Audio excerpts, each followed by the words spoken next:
que nous sortons des chemins battus, parce que nous estimons que nous avons été très abîmés pendant ces 4 siècles, d'abord de déportation massive, et puis par la suite, lorsque nous sommes sortis de cette période très trouble, l'homme noir ne s'est plus jamais retrouvé, il n'a jamais plus été lui-même.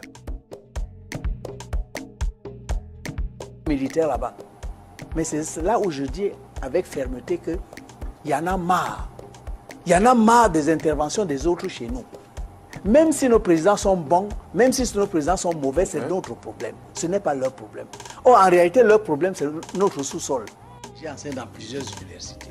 C'est la catastrophe ce qui se passe dans les pays africains, dans la plupart des pays africains et notamment au Cameroun. Quand vous voyez ce qui est au programme, c'est-à-dire que nous payons les impôts pour détruire la mémoire de nos enfants qui doivent prendre le relais. Puisque nous-mêmes, notre mémoire a été détruite. Nous devons lire l'histoire. Et froidement, nous devons lire l'histoire froidement. Sinon, moi, je le dis, je soupçonne les Occidentaux de vouloir exterminer les Africains, de prendre le territoire africain. Les intérêts d'un système qui est contraire au nôtre. Donc il fallait instaurer un patriotisme africain, une géostratégie africaine, donc pour décrypter quels sont nos intérêts et quels sont les pièges du système contraire. Donc partager ce moment avec les frères. C'est ce qui manque effectivement pour que, enfin, toutes les capacités que nous avons, nous puissions les mettre ensemble. Mais être ensemble, ça s'apprend. Vous savez, les Européens, les Occidentaux, ils sont en avance sur nous parce qu'ils sont passés par quoi nous sommes passés. Le problème, c'est que aujourd'hui, on voit qu'ils sont beaux, magnifiques, ils réussissent.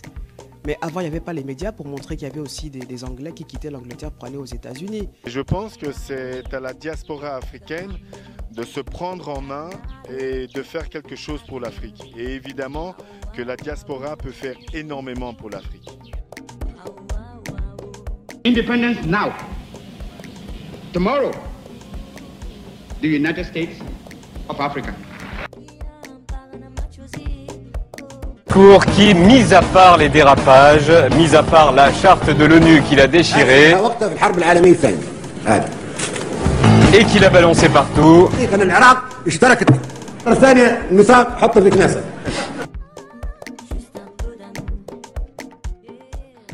ce soit à partir d'Addis Abeba que nous décidions de limiter la course aux armements entre pays faibles et pauvres. Les gourdins et les coutelas que nous achetons sont inutiles. Faisons en sorte également que le marché africain soit le marché des Africains.